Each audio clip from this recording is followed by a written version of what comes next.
Greetings, class. I hope you guys are doing well. I've been a little bit under the weather, but I'm back. I was really sick over the weekend, so I hope that you guys had a much better weekend than I did. Today I want to get back into Walden. I want to get into some key points. I'm mainly covering the chapters from reading all the way to higher laws. So in my book, it's basically 140 to 256. To start with this, he basically starts by saying, reading is important, and a lot of people don't take time to read. And that's kind of a generalization, honestly. But he's saying that a lot of people, they appreciate reading, but they don't take time to learn the classics. They don't take time to read the classics and relate to the classics and study the classics. He says even people who are reading all the time, professors, the people that you would expect to read the classics, they're holding themselves back. They're not looking for better wisdom. They're falling short. And that's right around 146. To read well, that is true. To read true books in a true spirit is a noble exercise, and one that will task the reader more than any exercise which customs of the day esteem. It requires a training such as athletes underwent, the steady intention almost the whole life to this object. So I think that's an important quote. One, this is a reading writing class. So he says that, I like that. If we go to the gym, we exercise, but he compares, it's a nice metaphor. We compare reading to exercise. It takes a lot of work. You have to prepare yourself. You have to grow that muscle in order to read more and more and to really understand what you're reading. And I think this book is very much an exercise in that as well.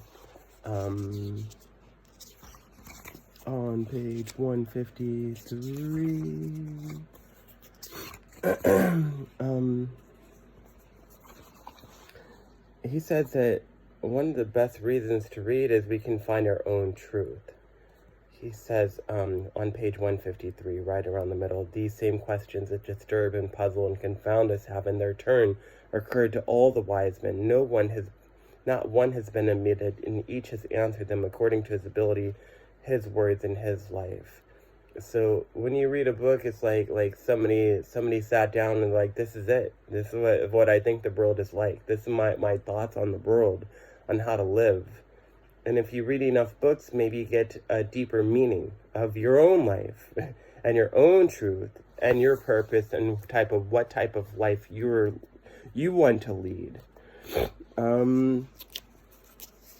If we go to page 156, he has a nice transition here. He says, we're getting in the chapter sounds. Second paragraph, he says, when I was in Walden, I didn't have a lot of time to read. I was busy. I was a busy man. He said later, once things settled down, he was able to read more, but he was busy with the land, working the land. He has some really nice passages here on page 157. He talks about page 158 as well. It was a drama of many scenes without an end. And he says that we spend all this time and money going to theaters, when the greatest theater that we have is in our backyard. Just being in nature is the greatest theater that you'll have. And so that's Walden was essentially his theater. And I like that metaphor. That's a really nice metaphor. Page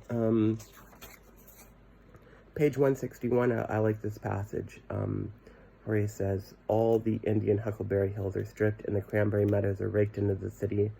Up comes the cotton, down goes the woven cloth, up comes the silk, down goes the woolen, up come the books, but down goes the wit that writes them. And basically what he's saying is we spend all this time with the land, but we don't really appreciate it. We don't take time to really appreciate our lives and to, as soon as we plant one seed, as soon as harvest comes, we just destroy it and we move on. We move on to the next thing, rather than just sitting there and appreciating that moment in time and appreciating nature for what it gave us. We just move on too quickly. And I like that. I think that's a good passage too. On page 162, 163, he says, sorry, I'm still kind of sick. He says that in his time, industry, for human beings, for centuries, nature was our sound. We wake up to the sound of birds, sound of roosters, sound of the farm, sound of pigs, sound of cows, you know. And he's saying in his day and age, the sounds that surround us are sounds of industry. And he talks about clocks. We set our clocks now. And we're losing our purpose, we're losing our function. We're allowing these things to replace something better, something more holistic, something more healthier for us. And I like page 168. I like this passage too. He says, now that the cars are gone by and all the restless world with them, and the fish in the pond no longer feels a rumbling, I am more alone than ever. And so I like that idea, basically saying sounds all around us make us feel like we're doing something, make us feel like we're preoccupied. But as soon as everything is silent, we become lost, we become afraid, we feel alone, we don't know what to do, we don't know how to manage ourselves. And if he's saying that in his time, in the 1800s, and then in 2022, I would assume we're in pretty big trouble with that one. I'm going to move on to the next chapter, Solitude, 175. I like this. It's kind of an overgeneration. He says that it's always the people who aren't in nature often who come to nature and take something out of it. They'll take a pine cone, they'll take some needles, or they'll bring it home to remember this experience. But he says that basically the people who are in nature and all the time, they don't need little mementos to remember nature. I think that's really interesting. Page 177.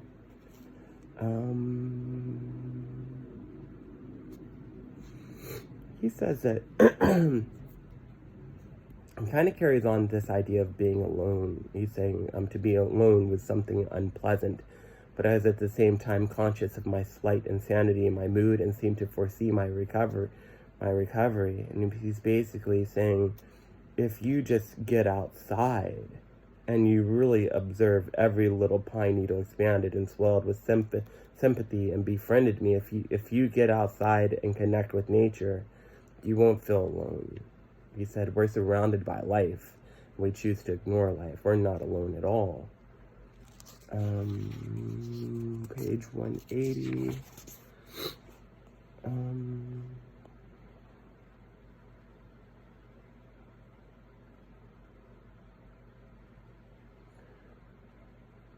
This is a pretty big passage, but he says,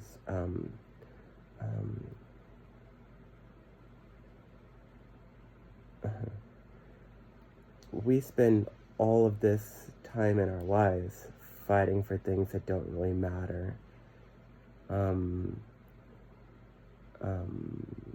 We're very, very self-important. We think that what we're doing is so great. When the play, it may be the tragedy of life is over, the spectator goes his way. The kind of friction, a work of the imagination only so far as he was concerned. The doubleness may easily make us poor neighbors and friends sometimes. So we get so caught up in our lives, we think that all of these things are important, when to the people surrounding us, they're really trivial things, and we just get caught up in too much. And it pulls us away from our true essence and who we are. Page 181.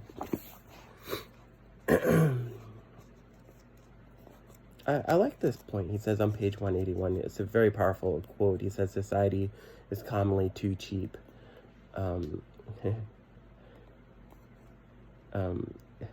We have all these little intricacies, handshakes and hugs, and, we're going to meet for dinner at this time. But we get so caught up in this ritual that we really don't look past the ritual and make it creative, make it fun, make it innovative. It just becomes routine, becomes boring, and it becomes not even about connection anymore. Yeah, I like that. I like that passage quite a bit.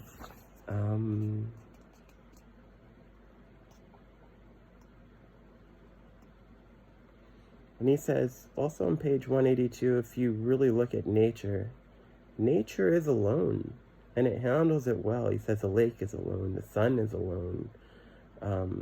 All of these things, they exist in their essence alone. They operate on their own, and yet as people who need company. And he said if you look at nature, nature is alone. I think that's a powerful passage too. I want to move into 192. I'm in the chapter of visitors. I'm just going through the key points of these chapters, things that really stood out to me.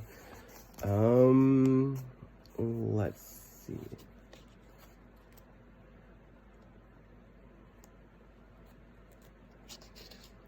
Some of the things he says here on page 192, 193, he says that solitude makes us appreciate other people more.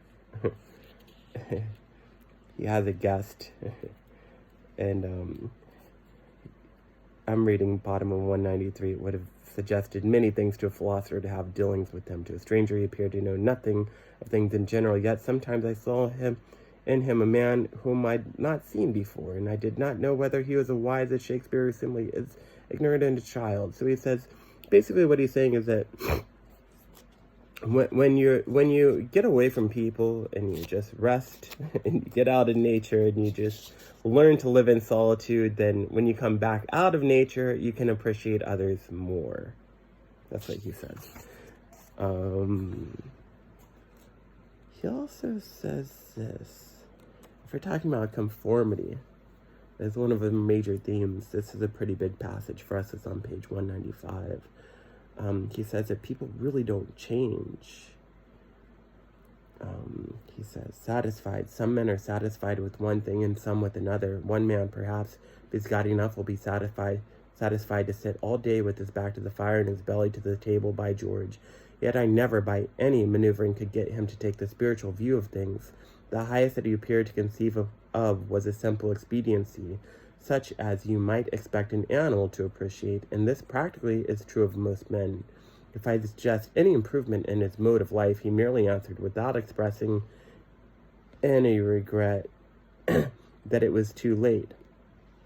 Yet he thoroughly believed in honesty and the like virtues. And basically, it's a pretty powerful statement. He's basically saying that people don't change. It's hard to really change people. Nature changes all around us all the time, but people themselves stay inert.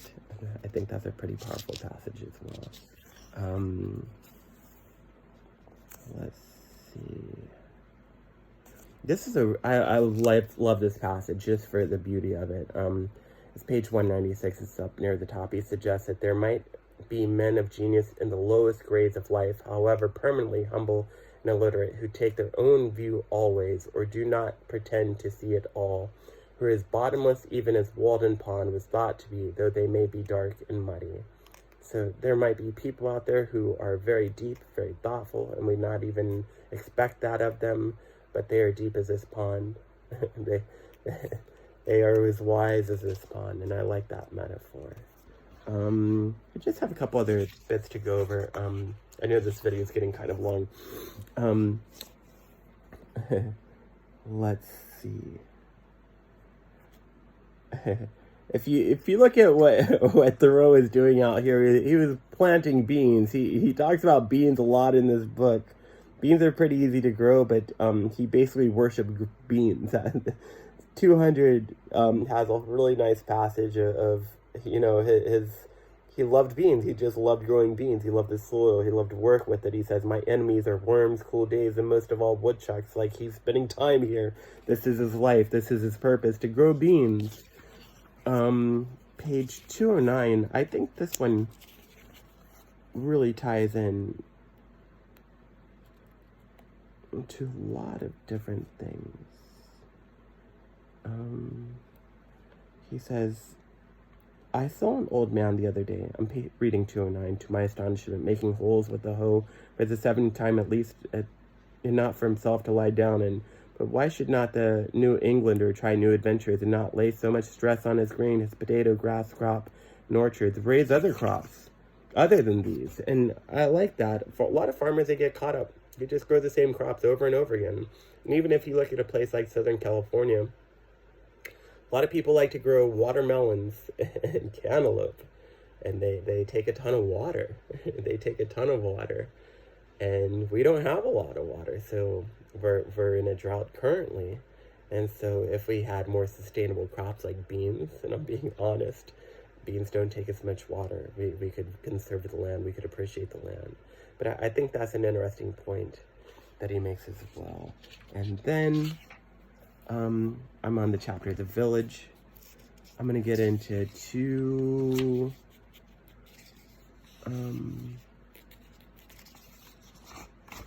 there's not a lot in this chapter, but the one that's most powerful, maybe one of the more powerful passages in the book, is on page 217. He says, every man has to learn the points of the compass as often as he awakes, whether from sleep or any abstraction, not till we are lost. In other words, not till we have lost the world do we begin to find ourselves and realize that we are in the infinite extent of our relations. So I think that it's not until you get lost that you're able to find yourself, to trust yourself, to see who you are and test yourself.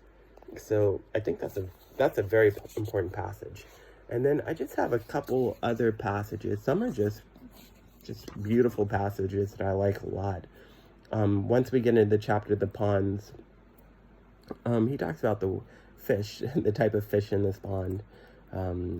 He says that we pay a lot of attention to the weight of a fish, but we don't really take time to really appreciate all the fish in the pond. I think that's a nice little passage too.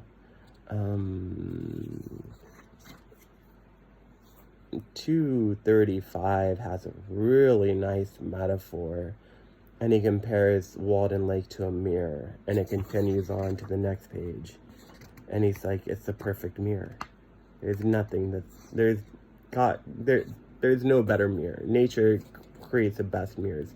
People don't create the best mirrors. Nature creates the best mirrors. I like that line a lot. And then on page 243, he takes arms with another farmer nearby who named his pond Flint Pond. He named it after himself. And he says that this is so egotistical. We claim nature.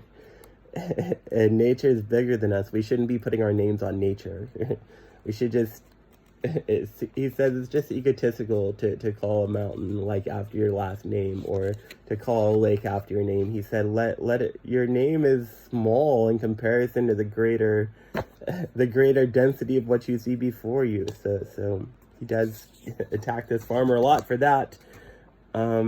And he also says on the next page, 244, he says, no, if the fairest features of the landscape are to be named after men, let them be the noblest and worthiest men alone. Let our lakes receive as true names as the last Icarian sea, where still the short and brave attempt sounds. So if you're going to give it a name, make sure you've done something great in your life rather than just giving it a name. I think that's kind of funny. But also, it says nature is bigger than us. These lakes will be here long after us. One day our names will all be forgotten, but these lakes will be here forever. And I think that's a powerful passage too. And those are the key points. If we're really tying this into conformity, our major theme for the semester. Again, Henry David Thoreau is saying that we have to get out of our comfort zones. We have to find solitude to really find out who we are. We're so influenced by all of the things around us that we lose sight of who we are. And we need to read. We need to get away. We need silence. We need nature as our medicine. So thank you guys for listening.